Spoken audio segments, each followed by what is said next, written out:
Now, with Russia's war against Ukraine entering day 27, Ukrainian cities continue to suffer one after another. And Ukraine's second largest city, Kharkiv, is the latest to have come under attack.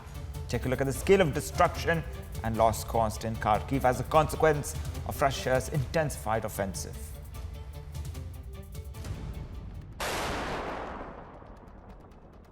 Kharkiv has been besieged by Russian forces since the start of the invasion and has come under a relentless barrage.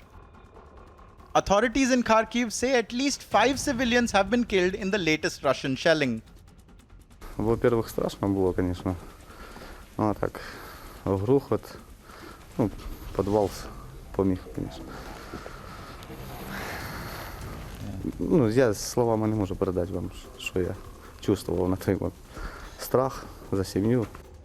Meanwhile, many Ukrainians from Kharkiv crossed the border into Poland as the Russian invasion of Ukraine continued. Мы из города Харькова. Там очень тяжелая обстановка. Есть такие районы, которые разбомбили очень сильно.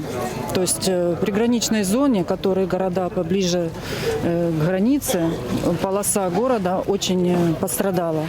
Жилые районы, там, где много людей. Russia's war in Ukraine, now in its 27th day, shows no signs of abating.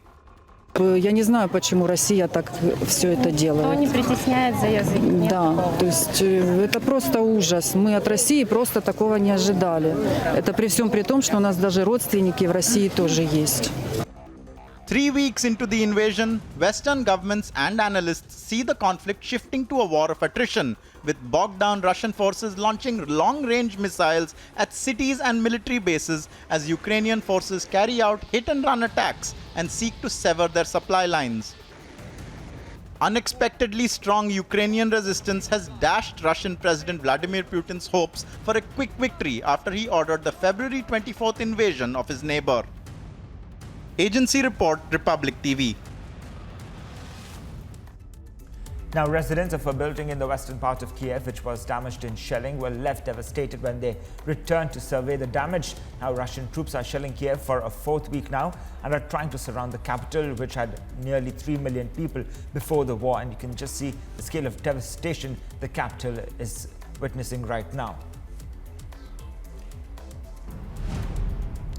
Lugging bags and hockey sticks, a group of Ukrainian teenagers walked across the border into Romania, leaving their war-ravaged country behind to reach the safety of the neighboring Romania, where they will get a chance to train and play as members of the newly formed special teams. The teens had to escape their hometowns following relentless bombardment by Russia's occupying forces. Chechen leader Kadyrov posted a video on his Telegram page of what is said to be more Chechen fighters moving to Ukraine. Now, it's not the first time that Kremlin-backed leader of the Russian region of Chechnya has shared information on the messaging app. Last week, Kadyrov suggested that Chechen fighters were spearheading the military operation against Mariupol.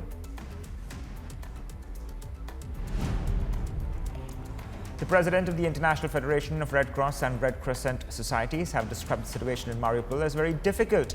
The encircled southern city of Mariupol on the Sea of Azov has seen some of the worst horrors of the war under Russian pounding for more than 3 weeks in what Ukraine and West officials have branded a war crime.